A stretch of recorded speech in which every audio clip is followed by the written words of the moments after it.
Welcome to Inside Analog Photo.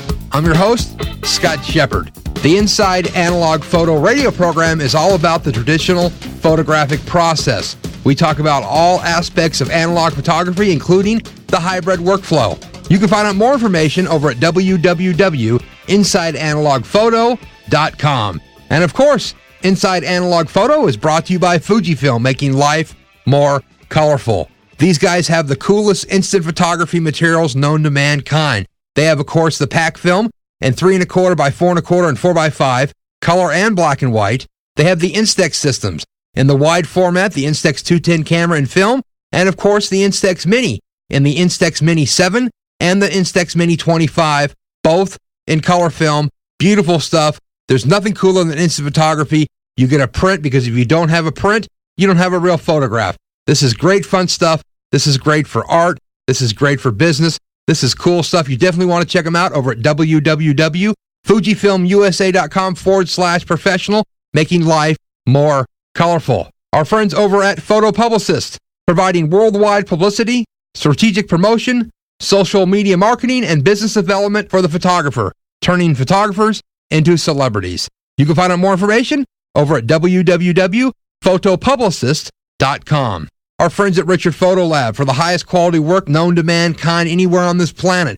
Unbelievable developing, scanning, and of course, output on high quality Fuji Crystal Archive. Unbelievable cool stuff these guys are up to. And remember, you don't have a photograph unless you have a print in your hand, and you need to print your pictures. This is important. You need to supply proofs to your customers and even print your own work, because it's not about looking at it on a monitor. It's about holding a print in your hand. Definitely check these guys out at Richard Photo Lab, of course, at richardphotolab.com. Our friends over at DR5 Chrome Black and White, developing that turns your black and white neg into, that's right, black and white chrome. Unbelievable stuff. www.dr5.com. Our friends over at Upstrap upstrap-pro.com for the camera strap that will not slip off your shoulder, guaranteed bar none, the coolest strap around. Our friends at Iger Studios, for the finest quality drum scans known to mankind, igerstudios.com. Our official media partner, APUG, the Analog Photography User Group, for all things traditional photographic process on the web, www.apug.org. And our official philanthropic partner, George Eastman House International Museum of Photography and Film, over at www.eastmanhouse.org. Today on Inside Analog Photo, we're going to be joined with Bob Shanebrook. Bob's got a brand new book out, Making Kodak Film, the illustrated story of the state-of-the-art photographic film manufacturing. Bob graduated from the Rochester Institute of Technology and worked at Eastman Kodak Company for over 35 years before retiring in 2003. At Kodak, he worked as a commercial photographer, a researcher, product development engineer, film manufacturing manager, and for over 20 years, he was the worldwide product line manager for Kodak Professional Films. He's been involved in every aspect of Kodak's black and white and professional film business. Bob's going to join us today to talk about his new book. We're going to talk about film, his years at Kodak, and a lot of great stuff that he's been up to. Bob, how you doing today? Good. Thank you for putting me on your program. I appreciate letting people know what I'm up to. No, we're honored, and I really appreciate you joining us today on Inside Analog Photo to have you talk about yourself and this brand new book, Making Kodak Film, that is very cool, quite intriguing. Well, thank you. So, Bob, let's talk about yourself. I know you went to RIT, and you worked at Kodak for many decades. Yeah, I graduated from RIT in 1969. I graduated a little early, so I actually started working for Kodak in March of 69, and have been involved somehow in the photographic business all the time I had worked at Kodak. Actually, I started working there summers as a commercial photographer while I was going to school, and then I started working full-time in March of 69. Now, you went to RIT for just general photography or something special? I took photography with a lot of emphasis on photographic science in the School of Photography. My professors were Dr. Zakia and Dr. Todd, Dr. Shoemaker, and Les Strobel. Anyone who went to RIT knows those guys, and they probably are well aware of the books that they have written through the years that are pretty much the basis of practical photography from a scientific point of view. Do you find that RIT or any institute is still teaching traditional photographic science? Not as much as was done in the past. In fact, a friend of mine is getting his doctorate in remote sensing from RIT. And the expression I'll use, he doesn't know one side of film from the other. He's strictly a CCD photoreceptor guy. He knows a great deal about imaging, but film, from his point of view, is not something he needs to know about. He knows lots about sensors and optics, but very little about silver halide technology. What's your thoughts on Kodak inventing the digital sensor and digital imaging and how they sort of cut their own feet off? Well, you and I hadn't talked about this. I have a very different view of that. I worked in KAD Research Lab from mid-1969. I started in March, and right after the moon landing, I switched to a research lab. And the guy in the lab right down the hall from me was named Steve Sasson. Steve's the holder of the patent for the first digital camera. At the time, I was working on liquid crystal and photoconductor imaging. Steve and I talked a lot about what he was trying to do. I switched jobs in January of 74, and his patent, I think, was filed in 75. So I was working on non-silver halide technology. I was working on liquid crystals and photoconductors, and Steve started working on CCDs. What we were doing is trying to figure out what other technologies were out there, and I guess that's what you do in research labs. Steve did a very good job of taking technology that didn't really exist. He had some components and he put them together. Interesting, in that box where he got the CCD, somebody from Intel wrote, "Good luck." They mailed him the CCD, and Steve put it together. It took him about a year, I think, to put it together with the various components that he purchased, everything off the shelf, and built this blue box, which was the first digital camera, and he logged it using a oil well logger. And he could make a picture. In fact, I gave him the target that he used for the first photograph. It's a picture of a boy with a dog. There was a test target I used called Boy and Dog. But as far as Kodak cutting off their feet, they did exploration in lots of different things, not with the thought of how we're going to crush this technology, but rather what's coming down the chain. Certainly, the Kodak industrial engine was built around making silver halide films, and there's lots of stories about that. And Steve's work was done, patented, and basically hidden away in a closet, not intentionally, but Steve went on and did other things, and it wasn't for quite a while until the technology matured enough to become a commercial venture. Interesting, in his report, he predicted when he thought that the technology would mature enough to be commercially viable, and I think he missed by something like 6 months. And I think he said 15 years he thought it would take for the technology, but I can't be held to that. And in fact, I have his report here somewhere. Steve made a prediction of how long it would be, and he almost hit a bullseye on it. It just takes a long time for the technology to mature. So did they cut their legs off? Well, I don't think Kodak tried to control the world. Remember, they were buying the CCD from Intel, and Intel ended up going other places with providing devices for people that eventually became good enough to be used in cameras. Did it hurt Kodak? Oh, yeah. The silver halide technology business is certainly nothing compared to what it was 10 years ago, but technology comes and goes. It's certainly one of the most rapid transitions, I think, in history from a technology point of view, but that's kind of what happened, and there's not a whole lot Kodak could do about it. They've done things in the digital world, but if you're making lots of film and nobody buys it, doesn't matter how good the film is if another technology surpasses the technology that you've invested literally billions of dollars into. So really, Kodak can't take the blame for the decline in film because of their invention or their patent from their employee creating digital sensor, digital imagery, because, like you said, this would have happened no matter what. There's a lot of smart people in the world. Steve happens to be one of them. There's no reason that General Electric couldn't have gone to Intel, given them, I don't remember how much he told me he paid for the sensor, not a whole lot of money, a few thousand. The rest of the components that Steve bought were off the shelf. He used a tape logger that's used in oil wells because he wanted something that was robust and didn't have to worry about it working well. The lens he used, he went down to the manufacturing line at Elm Grove and borrowed a zoom lens off the production line, and everything else is off the shelf. So Steve or a number of people could have done that in their basement. Steve just happened to be the first and have the ingenuity to put all the bits and pieces together to make it work. So if Steve hadn't done it, perhaps someone else would have. They might not have done it as quickly or as well as Steve did. Interesting, Steve bought a copy of my book. I'll also point that out. He bought one of the first copies. Really? Yeah, he understands film. He knows about film. He learned a great deal in building his digital camera. He used the resources of the company to learn more about photography. So when he built the camera, he did the tone reproduction things he needed, etc., so that he was able to be successful in building the blue box that he built. When you were still at Kodak, your last position, you were worldwide product line manager for film. Yes. How did that interact with the digital people? Because when you were still at Kodak, Kodak was manufacturing and really heavy in digital imaging and their own cameras and so forth and so on. Did you find one side would fight the other? How could you do a marketing program with you pushing professional film and being the product manager and have another division at Kodak making their own digital cameras? It must have been difficult. Well, they were in another division. I know most of those people. In fact, the guy who ran the professional camera business, we occasionally shared a secretary, and his office was on the other side of the conference room from mine. So I'd come over and poke at him, and he'd come over and poke at me. If he did something that really looked good, he'd make these big prints and come and show them to me.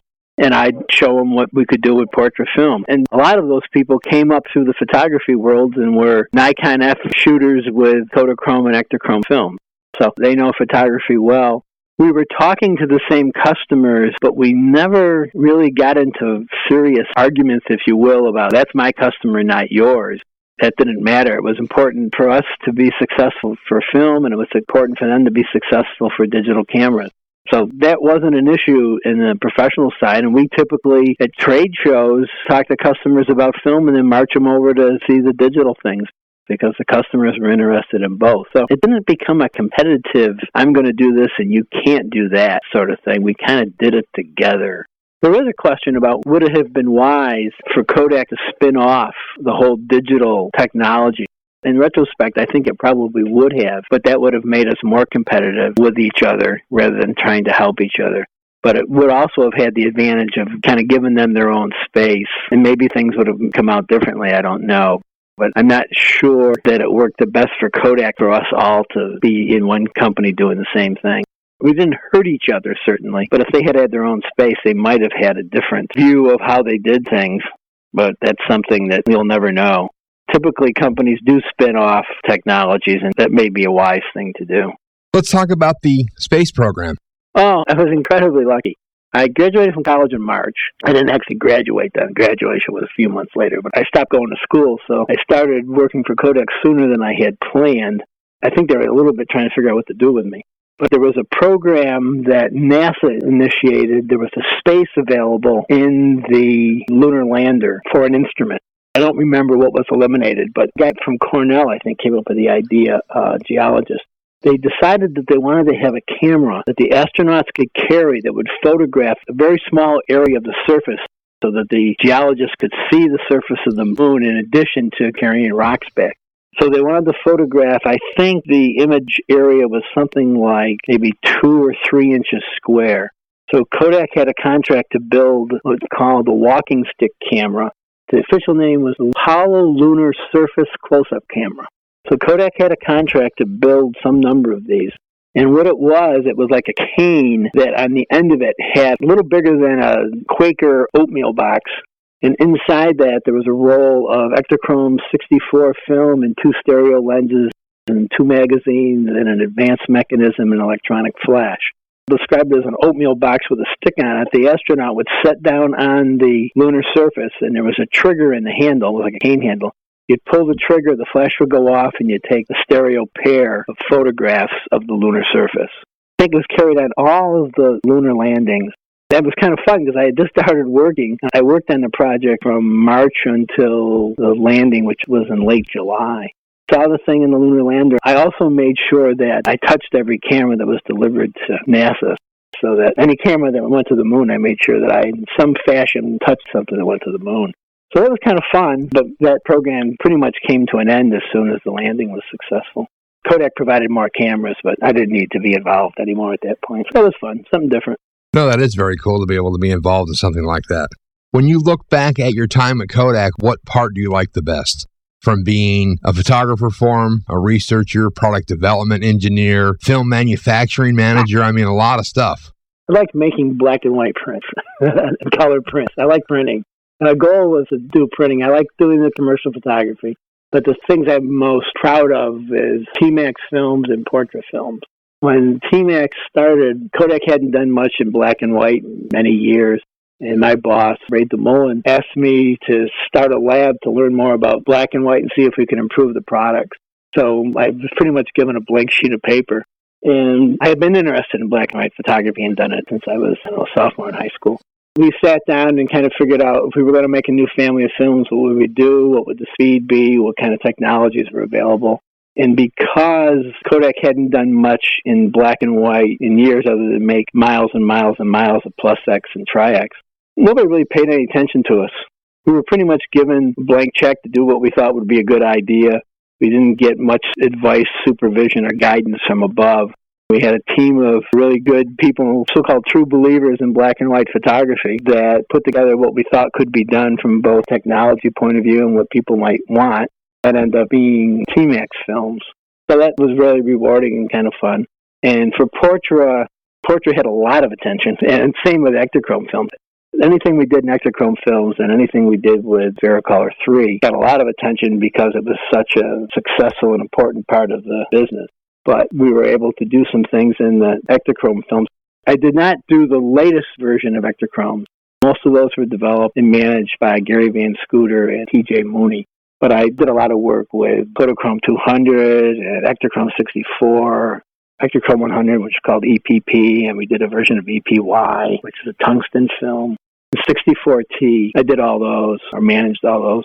And then Portrait film, we were given the charge to replace Vericolor 3. At the time, when we went out to talk to customers about Vericolor 3, typical response was, you can do anything you want, but don't change Vericolor 3. That created quite a high hurdle. We were able to do some things to build the Portra business and build the Portra product performance, so it wasn't an issue, but it actually took us a couple of attempts before we actually got to where we wanted to be. So Portra, I think, was a pretty good accomplishment. Actually, the most rewarding thing about Portra films was as we went down the line and we had a little Vericolor 3 left, we couldn't give it away. That people said, why would I want Vericolor 3 when Portra is so good? So that was some good news and some bad news. We ended up throwing away Vericolor 3 because no one would buy it, but they liked the new film so much better that it was a success. That product launch went very well, and the product's been very successful for Kodak. And technically, it's a very good film. The film family, actually. What do you see now with the technology that Kodak has? And we'll go into this in the book because it's really amazing what they can actually do. But nevertheless, on that, do you find that the current offerings that Kodak has, is this the top of the heap? Do you think they've been restricted on what they can do? Or when it comes to silver halide technology, this is as good as it gets? I actually make a statement in the book that the films that Kodak made in 2009 and 10 are the best films they've ever made. That's my opinion based on the performance and their ability to do what I think customers want. There's a lot of tales about things that could be done with old films and papers, but when you go back and really look at them and look at the data, you're not impressed. The current films, I think, are the best, both from customer performance point of view and from a consistency point of view. The things that can be done today with the modern technology they have, in the sense that both the emulsion making and encoding facilities are far better than anything we could do 10, 15, 20, however many years ago you want to state. And as far as the offerings, the product line had to get smaller, but what they did, the things that have been reduced in their product line were reduced because they weren't being purchased. If people were still buying vast quantities of Kodachrome, which happened many years ago, they'd still be making Kodachrome. It's not an issue of they don't want to make it, but just the volumes have gotten so small. Volumes have gotten small when I was still there. It does amaze me that they were still able to provide Kodachrome as long as they did, because the volumes were very small compared to anything else. I don't think most companies would have continued Kodachrome. The volumes were so small prior to 2000, we had looked at one that made sense to continue to make it at that point. They were able to keep things tied together long enough to reach this year, but I am a bit surprised that they were able to keep it alive as long as they did. It's a great product, but the world's tastes have changed, and we saw that many years ago. Prior to 2000, the volumes were dropping. I was managing Kodachrome up until, I think, around 2000. I mean, it might have been earlier than that. But we had done a lot of work seeing how we were going to keep that business alive. The volumes were small. If they had only sold as much film as the number of people that said they bought it. I was at a dinner last night with somebody, and he said, oh, yeah, he shot all this Kodachrome. And I said, when's the last time you shot any? He said, 15 years ago. So I think that's not atypical to this business either. I mean, a lot of businesses are like that. People say they use more product, but when you add it all up, sometimes the consumption in people's minds is far greater than is actually consumed. Well, that's the deal. If people would buy this product, Kodak would make it, or Fuji would make it, or somebody would make something, right? So we see discontinuance of product no matter who the company is because people aren't buying it.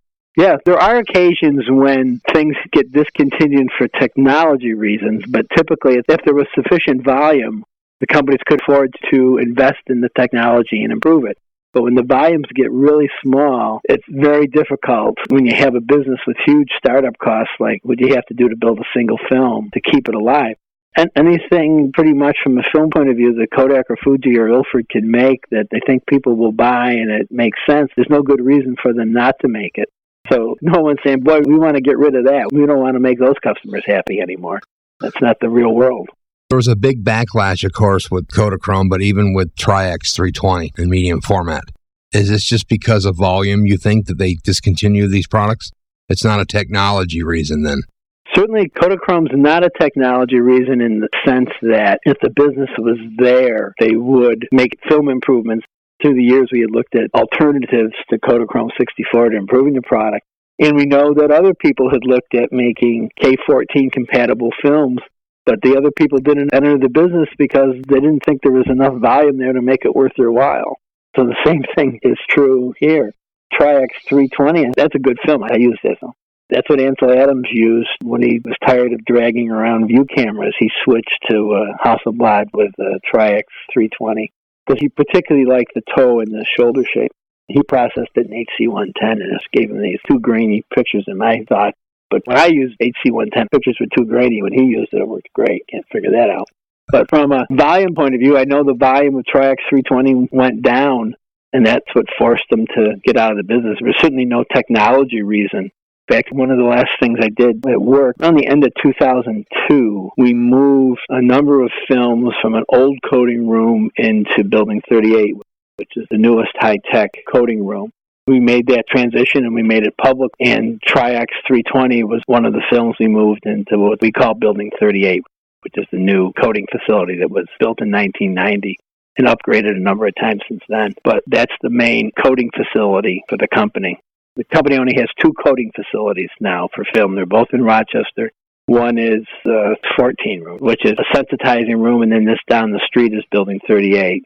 They make all the films for both the motion picture and the still photography business. Film's not coded anywhere else in the world that I'm aware of at this point. What's your thoughts on Transparency Chrome E6 product? Why is it still alive at all? I'm rather amazed that the product line is still so broad. They got rid of a few, but the main films are still available. Well, there's a couple of things that happened. One thing that kept that alive is the foresight of some people at Kodak. They looked at the business and said, looks to us like digital photography is going to come on. Our current manufacturing facility is built to make large runs, and they did some things to give them the ability to make somewhat smaller runs. And as a result of that, they're able to make some of these Ektachrome films that if they had been using the same sort of philosophy that was used in the 80s, I don't think they'd be able to make them anymore. Simply because in those times the volumes were huge and they were making lots and lots of product. And once you get the machine making film, it's a good idea to keep it running and you're making large batches. But I think they've done some things that they can make somewhat smaller batches, though I'm sure it's difficult and more expensive than it had been. The unit manufacturing cost for a single roll has probably not gone down because the volumes have gotten smaller. The unit manufacturing costs may have gone up. If you make less of something, you expect it to cost you a little more. But some of the projects that people have done in both film manufacturing and supported by the research people have allowed them to keep these smaller volumes alive. I'm kind of surprised. I thought they would have been forced to discontinue more films than they have. It's really amazing that they still have the product, and with the introduction of Ektar 100, that seems to be a replacement for Chrome. It's pretty amazing. Yeah, Ektar 100 is an excellent film. It's a revitalizing of an old name from the Ektar 25 film, which had magnificent performance, but had some other difficulties. I think it was a difficult film to make. Ektar 100 uses a more modern technology, and if you look at their press releases, they talk a bit about how that was done. The same people that did Ektar 100 are largely many of the people that were involved in the portrait films. And they gave the research and development guys something to do, and it was build the best color negative film that you can. And I think they did. The performance of that film is far superior to anything that existed prior. So it's a very good film, and I think people are using it. I doubt if the volumes are the same as we would have expected from even Ectar 25, because fewer people are shooting film. But the new Ectar film is a wonderful film, and substantiates my point that the films they're making today are the best films they've ever made. Why do you think people are still shooting film? Well, it does things other things can't do. One thing is people are using it. It's very predictable. The thing that's a little understated or underrealized, I think, is that particularly amateurs or consumers are going along shooting all these images and storing them on a magnetic medium of some kind, thinking it's going to last forever. Those materials don't last 100 years. I can show you family photographs that are 100 years old, and they look very good. Whether the media will be able to produce you images in 100 years you can look at, or whether you'll have enough proper equipment to look at the old images, remains to be seen. Too many people, I don't think, are printing their pictures. I print my family pictures on color silver halide paper. I use Kodak galleries most of the time. And I know from the data that I've seen generated on color paper by Joe LaBarca and by the Image Permanence Center at RIT, those prints are going to last a couple 100 years, far longer than I need. But if I take all my pictures and I store them on a CD, DVD, or just leave them on a compact flash card, I don't think I'm going to be able to look at those pictures in 10, 15, 20, 25 years and have them usable. So people who think they're going to keep all their pictures on some sort of medium other than silver halide photographic paper are probably going to be surprised. Inkjet papers are good, and certainly a step in the right direction. I don't think they have the image stability of current generation of silver halide papers or chromogenic silver halide papers. But without printing your images, I think people are taking a risk that they're not aware of. Film works good. Yeah, well, people don't print. That's the big problem. They shoot digital and they think it's free because they've already paid for their gear. And they end up with hard drives full of stuff, and then things crash, or the old computer gets tossed out at the garage sale, and pretty soon you're SOL. You don't have anything. Exactly. There are still a lot of people shooting film, and the conversations on APUG show that. I do a little test. I go into the local grocery store. I rub my hand over the top of the film box by the checkout. Typically, I get a little bit of dust off it. This is not good. No. And typically, the film's been hanging there a while. So from that, you can get an estimate on how much consumers are shooting. Obviously, a lot of professionals are switching, but I think that there's also an awful lot of people that are still shooting 120 color neg for weddings and other things. Some have switched to digital, but from a professional photographer point of view, it's sure nice to have a 120 negative and then send that to your lab, like Miller's in Kansas, and they scan the negatives on various scanners and give you very high-quality silver halide proofs or whatever you want. And it's fast. All you have to do is ship it off to them in FedEx. They put the files up pretty quickly. What we found is that's the only really growing segment of a professional market is wedding and portrait, because the people that are in the business now are been getting into it. A lot of them have only shot digital, and then they discover film and find out that it looks better, it's organic, whatever they like about it. And there's a growth pattern in wedding and portrait of you're cool now if you shoot film.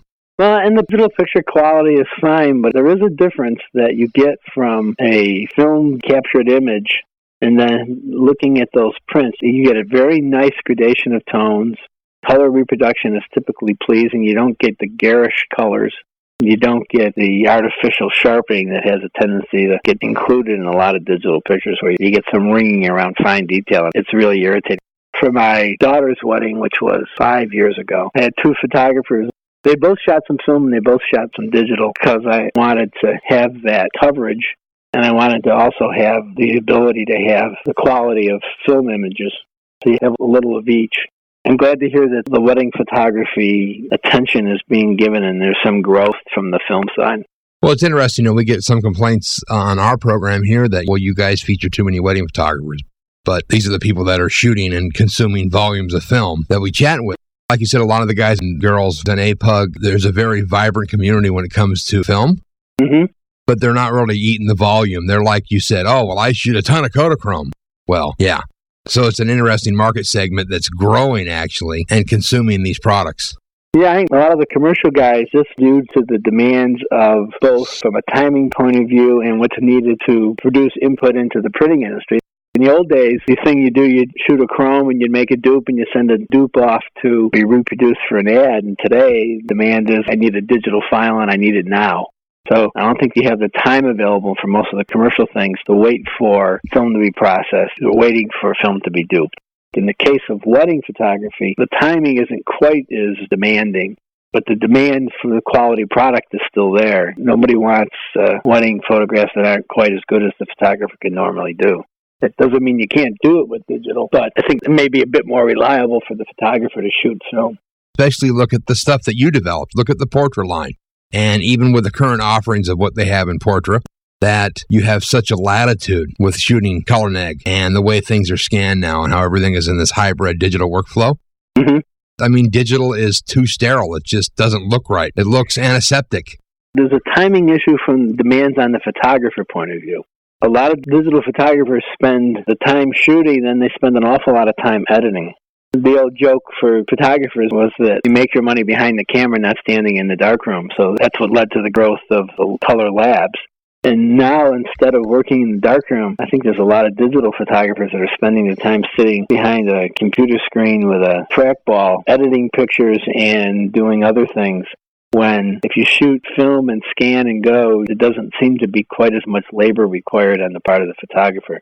It depends a bit upon the individual photographer's workflow. But I know that some spend a lot of time editing their digital pictures because they capture so much. And in the traditional proofing way, you just have a bunch of proofs and you show them to the client and they pick what they want. But photographers ended up spending time sitting behind a computer screen. It's a matter of the individual photographer's workflow. Plus, too, you have this whole generation of kids that have grown up completely digital. They've not known anything analog at all, okay? And there's these companies that are doing great marketing with these cheap, funky plastic cameras, Holgas, and all this other stuff. And the younger people are finding out that they can get this cool, funky little plastic camera and stick film in it, this amazing thing they've just discovered, and they can do cool stuff. And I think there's another rise in consumer level spending on analog product in that category as well. Well, whoever thought that the Holga and the Diana and the single-use camera would be a significant portion of the silver halide business? I know the largest consumption of film from a still camera point of view is film that goes into single-use cameras. That's quite a turnaround. I personally kind of always looked at them as a joke, but it turns out that that concept is very viable and people continue to buy them. They can make the cameras for relatively inexpensive price. The performance is quite good on a 4x6 print, and it kind of keeps people in the film business. The Holga and Diana is a whole other thing. Opens the door to people that would make this great discovery. They can buy a little relatively inexpensive camera and do some neat things. You can, and it's interesting. I had a gentleman on the program a few weeks ago that does these fine art landscape panoramic shots of the Old West out in Nevada. He uses a 1990s era vintage Kodak Funsaver 35 panoramic camera that he reloads in a bag out in the middle of nowhere and tapes it up. Okay. And that's his camera, and his stuff's unbelievable. And he's selling stuff that's in galleries. People are eating this stuff alive. It's not always about the technology. It's about what the photographer can produce. I mean, a really skilled photographer, he doesn't have to have a 16 by 20 Deerdorf. He can kind of go out with a Diana and do the same thing, or in this case, a single-use panorama camera with probably a 20-cent lens on it. Those cameras, I think, only sold for $12, so how much money can you spend on the lens? Right. The only problem I have with the disposable cameras and reusing them is some of the disposable ones, the 35mm film cartridge, had a sawtooth gear in the center spool. Exactly. And you couldn't reuse the camera. Some of the later ones now, you can just stick a regular 35mm roll in it. Yeah, they did that to avoid two things. One, overuse of the camera. And secondly, people getting the old cameras, putting another roll of film in and reusing them when the cameras end up getting overused. You don't know how many cycles it's gone through. So they went to that sawtooth shaft instead of the conventional shaft. Right. To keep people from doing that. But I'm sure somebody's worked out a way to make a little cap to put in there to fill it in. People are ingenious, and we always had to be careful about counterfeit film. You can print a carton pretty inexpensively. I'm not aware of any significant counterfeiting that went on that didn't get shut down quickly, because those things happen. Yeah. There was counterfeiting with no film in the magazines. Wow. So if you buy film for a low price, you kind of wonder if there's any product in it. Typically, it got shut down within days of when they first went to market, but occasionally we would encounter that. Bob, what's your thoughts on the motion picture film, the Vision 3, the newest, coolest motion picture film that's made to be scanned? It's low contrast, the curve is very linear, and it seems to be that you can shoot in the dark, you can't kill the highlights. It looks to be that it has even more latitude than the current Portra line or even Ektar. Do you think Kodak could do or should do a digital film, a film that's made to be scanned? It's not done to be optically correct so you can optically print it. That approach had been talked about for a number of years, and I pursued that for a while myself. For the motion picture business to do that, it makes sense because the users are pretty sophisticated. They're trying to tie into a rather complex imaging chain, and they have pretty good control of things. We looked at it from a still photography point of view. We could never come up with a strong enough driving force. At least the timing of this was probably 10 years ago. Yeah, that's probably pretty accurate, 10 years ago. We played with it. I know some folks in the Kodak Research Lab actually made some films and things were done. We were never able to come up with enough of a benefit to make it worthwhile. They, in fact, apparently have now been able to do some things in the motion picture side to make that a worthwhile activity. Whether they will ever do that on the still side, I don't know. That's not something that anybody would talk to me about at this point. I just don't know if they're going to consider that or not. But we did look at it and didn't think we would be able to do it successfully in the context of around 2000. It might have been a little before. It might have been 98. We were just looking at Portra and we were going to do next after Portra. But I understand the Vision 3 films are very good, and Kodak's done well with it, and the people that did the work in the research lab, I think, have gotten a lot of recognition as a result of that. Really, this stuff's amazing. I mean, but like you said, the normal person doesn't have the facilities to strip the rim jet off before it's developed. And, of course, using ECN2 uses a different developer than C41, so... Yeah, it's something they can do in the cine world. Whether they would choose to do it in the still world, I don't know. I would be doubtful because the motion picture labs can deal with a lot of differences, and it may be more difficult for the still labs to deal with that. They may have to do some other things in order to accomplish it. The goal in a typical C41 lab is have everything go through the workflow pretty much the same. They don't like segregating films in the typical C41 lab. And that's one of the advantages of Portra. When we were doing early exploration work on Portra, I went out and talked to a lot of labs. I asked them what they thought they needed in new films. This kind of happened when I was in Dallas. I was visiting some labs. And they said, whatever you do, don't give us any more films, so we have to have different setups for printing. And they said their biggest problem was that we and Fuji, every time we came out with a new film, whether it was Pro 400 and there was a Pro 400 with a lower contrast, Fuji had a high-speed film, we had a high-speed film, we had Vericolor 3, and every film that came through the lab required a separate printing setup. So a little light bulb went on talking to these guys, and we ended up having portrait films so they would all print on a single channel. And the labs were just delighted. That really helped the quality of the work they put out. They had a lot less waste. They had a lot fewer mistakes.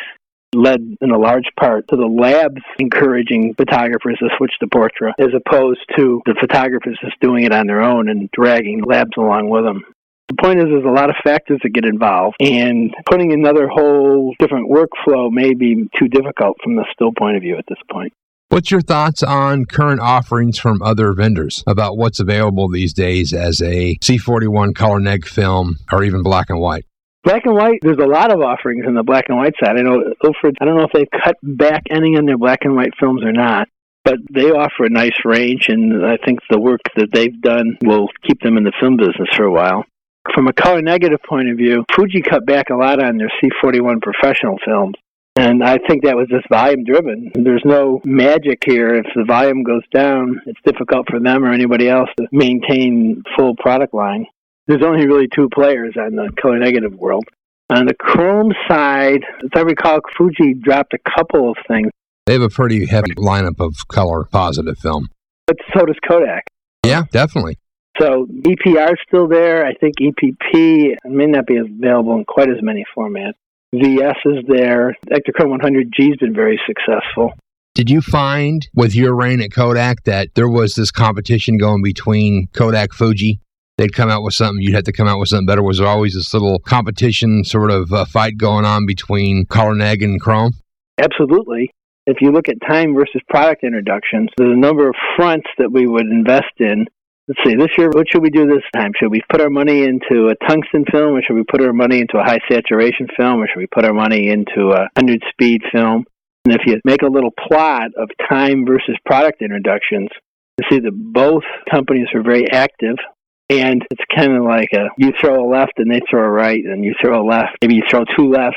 You only have so much money to work with, and you got to decide how you're going to invest it. And you can't work on every film at once.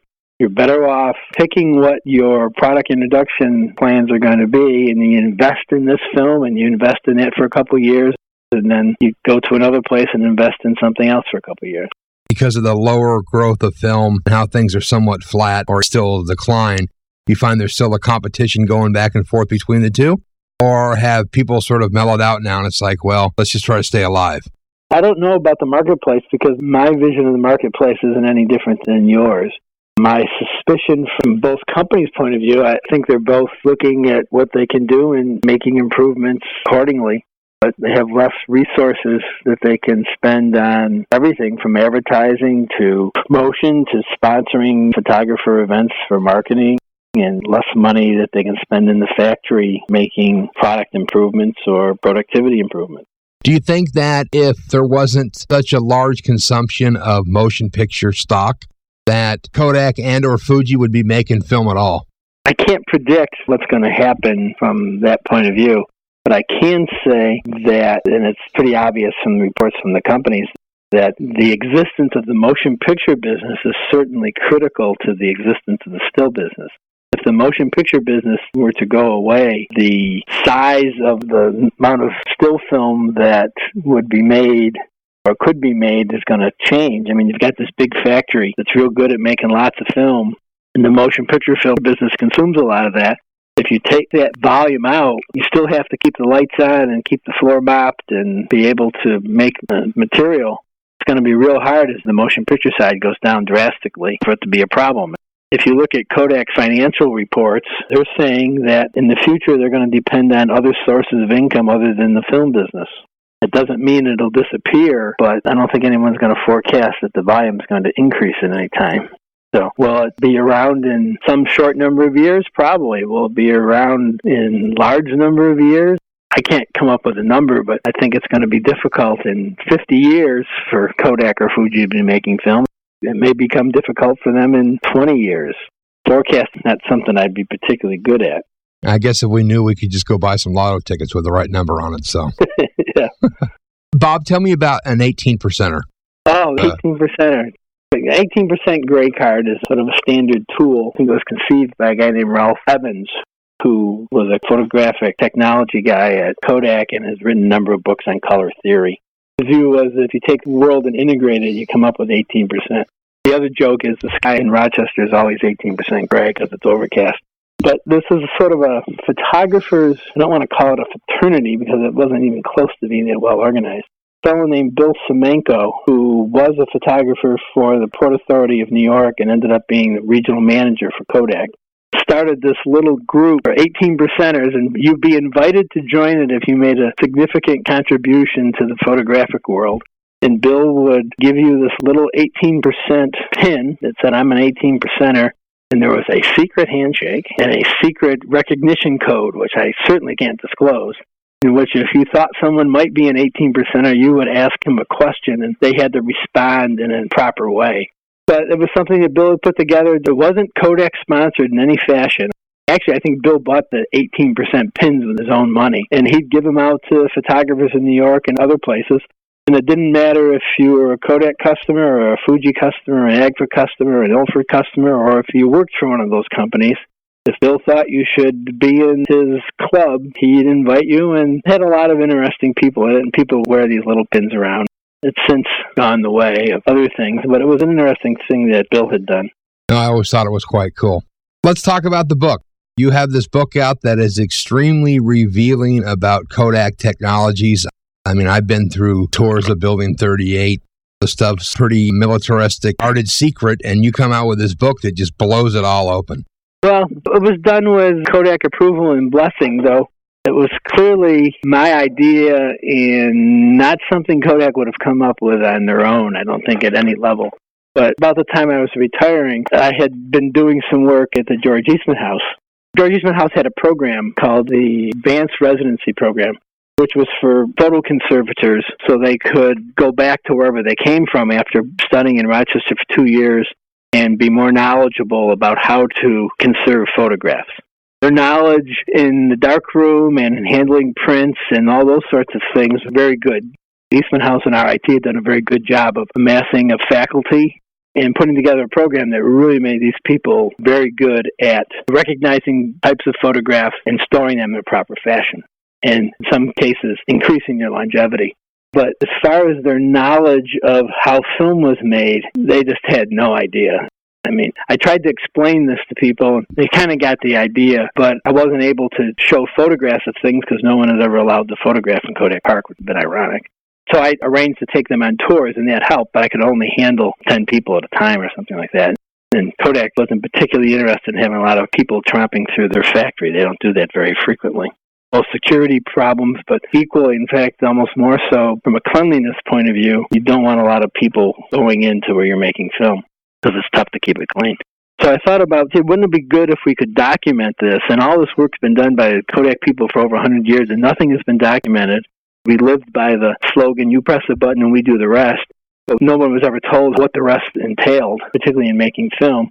So when I retired, or was I preparing to, I went to a person who was running the film business at that time, Mary Jane Hellier, who has since retired, and said, I wanted to document.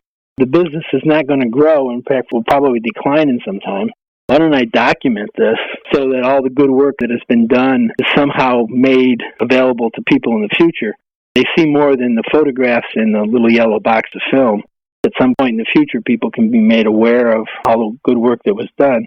She agreed with that, gave me permission to photograph anywhere I wanted in Kodak Park, talk to anyone I wanted, and put together a document. We did not say when I would publish this, and I was prepared to just put it in a locked box, but I wanted to record it. So I went on my merry way, photographing, gathering. I had known all the places. I had been in all the places I photographed. I spent 40 days photographing in Kodak Park, and more days than that talking to people and gathering data, and far more days than that putting the book together. But I've gone and photographed and put together drawings.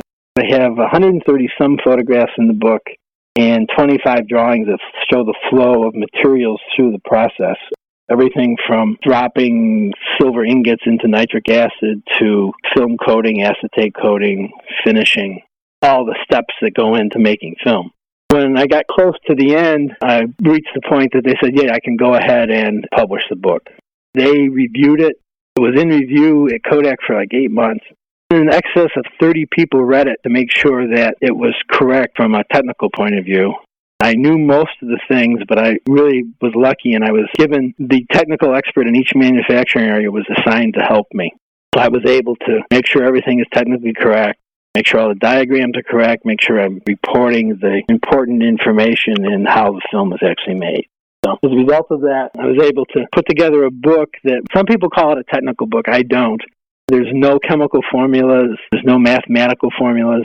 But it explains in photographs and captions and diagrams how film is made. I think it's easily understandable by somebody that didn't work in the factory their whole life, but has some knowledge of photography. It pretty much explains how things are done and how the whole photographic manufacturing operation kind of comes together. If you have a chance to go into Building 38, and of course, people will see this when they buy your book and look at this information, but it's so complex, it's so over the top. It's like there's a bunch of alchemists there turning lead ingots into gold. And I can see releasing this information on Kodak's standpoint. It's like, okay, well, if you're stupid enough to build a factory like this, go for it. Yeah, it's not a cookbook by any means. There's no formulas in there that tell you how to precipitate silver halide in your basement so that you can make hand coatings. But it goes through the operation and shows what's done and what kind of control you need to do it on a mass scale. I don't think people are going to be entering the business building new hundreds of millions of dollars coating facilities. I don't think that anybody that's another manufacturer is going to buy this and go through it and say, oh, if we tear down our factory or re-outfit our factory and renovate things to do things in this way, we'll be able to make a better product. That's just not going to happen. So who are the secrets being kept from at this point in time? Is Kodak going out of the film business? No. Motion picture business is still going on. And as far as keeping secrets, who are the secrets being kept from? We're kind of keeping the secrets from each other. There's no commercial value in anything that's in the book that's going to tell somebody how to build the factory better or change their manufacturing schemes. So it's probably the right time to do it. My fear was this, and that is, if I didn't do this, perhaps somebody would do it in the future. But as time goes on, the level of expertise available to make sure that things in the book are accurate might not exist. I have run a luncheon with my friend Jim Patton for retirees that worked in the Kodak Research Laboratory. We get together and share tall tales. And those folks are getting older, and some of the expertise that existed at one time isn't going to exist in the future. So I thought this was the time to capture it. Don't wait and lose the opportunity. There's a whole lot more work than I had anticipated, but it's done now, and the books are available on my website. And I've had amazing response. I'd say it's only been on the website for maybe 9 days. I've sold books to 18 different countries, and people are coming out of the woodwork to order books, so the response has been good. The typical response is, thank you, and oh, by the way, I want to buy a book. So I was glad that people are interested in the subject. I think a lot of people are interested, and hopefully we can help push some more book sales here, because I think if you're a photographer, you take for granted this little metal canister or this roll with paper on it, this thing you call film, and you just stick it in your camera and shoot it. And if people really knew what was involved in making this stuff, they would have more respect for it, I think, just to start with. Yeah, I make a mention in the book that is it an amazing process? Yes. Is it amazing that it works? Yes, but it works so well. There's so many things. A single roll of film, there's 200 components. Each of those components has to be quite pure, and if too much of a component is added, and even in a small percentage, it'll probably ruin the roll of film. So you got 200 things, you put all these together, you coat them in layers. The typical thickness of all the layers together is less than a human hair. And you do it all in the dark. You don't let any dirt get on it. You don't let it interact with anything else. It's exposed to light for a fraction of a second. You expect it to perform well for a few years. You expect the image to last without any change for at least several decades.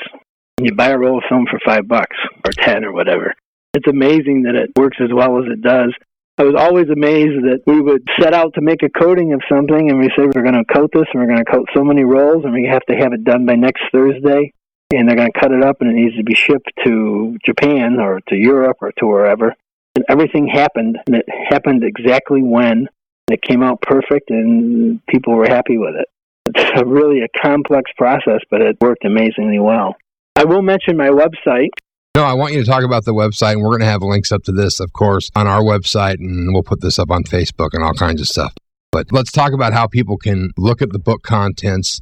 They can read about you some more. They can order the book. That's the big thing. Where do they send their money?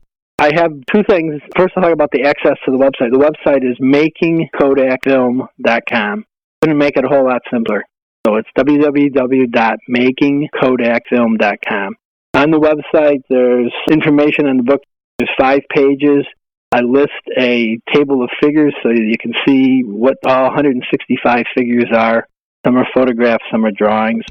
60% of the area of the book, by the way, is drawings and photographs. So it's not mesanges with 200 or 500 pages of text that you can't quite figure out everything that's going on. It's mostly diagrams with captions. Captions are about 20,000 words, so there's a pretty good explanation of each photograph. And as far as buying books, I have it set up for people can pay in PayPal, and that's particularly useful for non-U.S. customers. But also on the website is my home address, and people can just mail me a check or money order or whatever. By the way, this is a totally independent project from Kodak, and I'm doing it all myself. It's sort of like a retired person's do-it-yourself project. I have it commercially printed, of course, but I've gone through and had a professional editor, but I've done all the photography myself. I did most of the diagrams myself using various software packages and simplified incredibly complex drawings. For instance, the feed path on Building 38 is a fixed set of engineering drawings. It's very difficult to figure out, but I reduced it down to a very simple drawing so it can be understood. The website's a very good way of reaching lots of people. I've had responses from most of the major countries in the world because of both using website and my friends sending emails to lots of people. So it's an interesting project. I could have just, suppose, written it and given it to a publisher, but then you lose control. And this way I'm dealing with a very high-quality printer in town, and I actually go into the printer several times so I can do color corrections on press sheets and stuff. So I'm having a short run, but very high quality.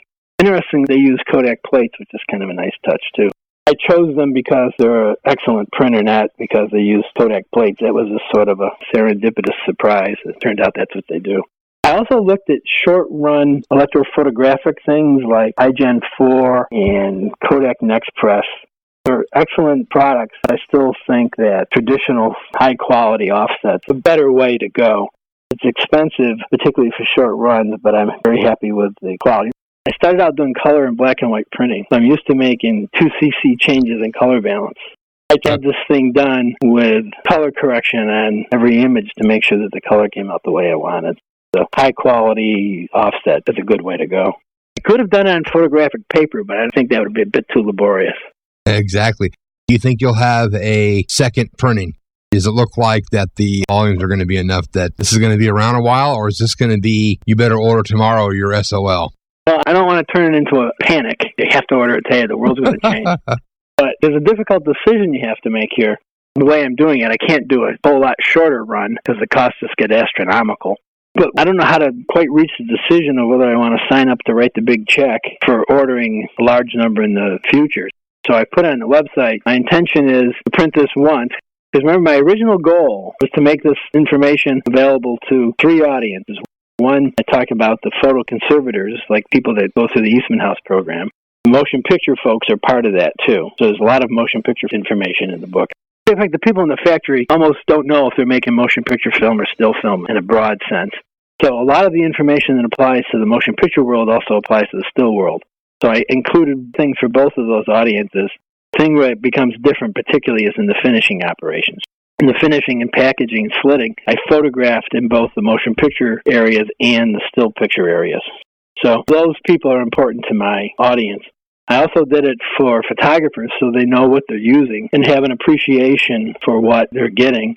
And I did it also to recognize the work that so many Kodak people have done through the years. So with one printing, I can really hit my goal. I've sold books to a large number of the major museums in the world, which is where I really wanted the information to be available in conservators. Kodak retirees are buying the book, and through this interview and others, I think I'll get attention by some photographers. So whether I'm going to go into another printing becomes doubtful. Perhaps I would do something like have somebody else do it in the future. My wife and I have been addressing envelopes, so I have these stacks of envelopes around that I have to put with books and mail. So to answer your question, maybe I'll do another one, but I'm not sure. I'm not going to promise it. Any of your listeners who have published their own book have learned, and you probably have too, that some of these things sound like a great financial idea, but as you continue to write checks for printing and other things, it becomes more of a labor of love. In fact, the number of people have sent me a thing saying, well, this sure looks like it must have been a labor of love. I did it because I wanted to do it. There's no pot of gold at the end of the rainbow because it's small volumes, you just can't do it. I'm not Barnes & Noble. So since your physical address is on the website, people can send you thank you gifts then. Gifts are readily accepted. Right. So besides the buying the book, they can send you other gifts because, I mean, really, like you said, this is a labor of love. And with your commitment to Kodak for so many decades and all the stuff that you did with Kodak and to be able to tell the story is very cool. Yeah, and I worked with great people. And it's a little bit of giving back, I suppose. But the people I worked with are just amazing. Not just the Scott D. Sabatos, who people know, who's really a great guy, but also these guys in the research lab. They're geniuses, okay, in their own right. And they're an expert in one little family of dyes for their entire career. They know everything about it. But they've worked in this one little thing their whole lives, and they know it. They know this stuff inside now, and they don't get any recognition. In fact, many cases, they don't even know exactly how their materials are used.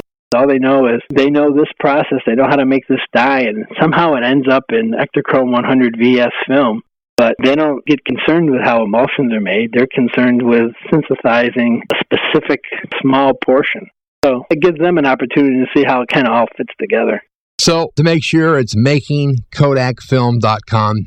They can go there and learn more about the book. They can order it, and I think people should get after it as soon as they can. Because like you said, it's not going to last forever. It's not going to last forever, and I'm certainly not making any commitment on a second printing. I think this will probably be a one-shot deal. Response has been good, and my goal is to get the information out. That's all I'm trying to do. It doesn't have to be available, new books forever, so it'll probably go out of print fairly quickly. I don't anticipate addressing envelopes a year from now. I would have thought that Kodak would have bought thousands of copies of this book to have for their salespeople, their internal. I mean, think, if you're an employee, they should hand one of these books to everybody. Yeah, I don't know that they won't, but they certainly haven't. There's nothing in the book that's offensive to them. They've gone over it thoroughly and said that, gee, this is really great. Thank you for doing it. But they haven't said, gee, I'd like to buy 25 or 50 copies. Maybe they will in the future, but that hasn't happened at this point. Well, I mean, think of all the people that work at Kodak that, like you said, one guy that makes a die. One guy makes this, one guy's in charge of this, one woman's in charge of this deal. And they've worked there for decades, and they can't even explain what they do to their family. And they can show them this book and say, this is what I do. Whoa. Well, I'm getting a lot of interest from retirees at all levels, whether they're somebody that was in the operations actually making stuff all the way to a number of lab heads who were people in the research lab and people who were responsible for manufacturing in Kodak Park. One nice thing is I have had proofs of this for a while, so I've been able to show it to people just in my everyday life. I haven't had press conferences or anything, but I go out to lunch with people and things, and I show it to them, and they say, gee, that's really great. Sign me up, and they tell their friends. So it does meet a need to the people that used to work in the business for being able to show their families what they did. In fact, many of them are buying multiple copies. We had a few people that say they have bought one for each of the children or their grandchildren to show them what Grandpa actually did. He actually had a real job. He wasn't just a professional golfer. Yeah. Bob, I really appreciate you joining us today. We look forward to having you back on the program. There's 100 different topics we could chat about, but I think right now people need to get after it, order the book, send you money, and get this piece of incredible information that when people see this, they're going to freak out. This is great stuff. Good. I'm glad it meets a need.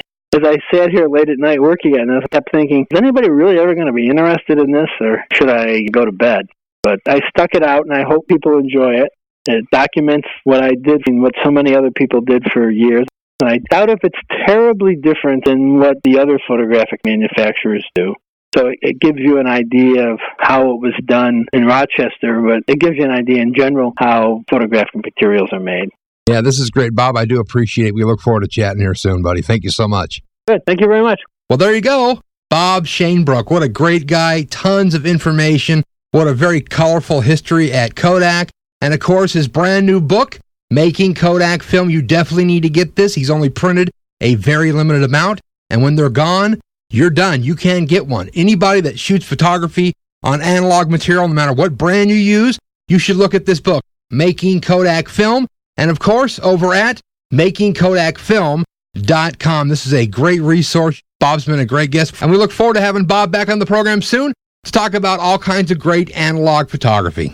The Inside Analog Photo Radio program has been brought to you by Fujifilm for their full line of instant cameras and film, and of course, fine quality Fuji Crystal Archive paper over at www.fujifilmusa.com/professional. Our friends at Photo Publicist, worldwide publicity, strategic promotion, social media marketing, and business development over at www.photopublicist.com. Our friends at Richard Photo Lab for the finest quality lab in the country, richardphotolab.com.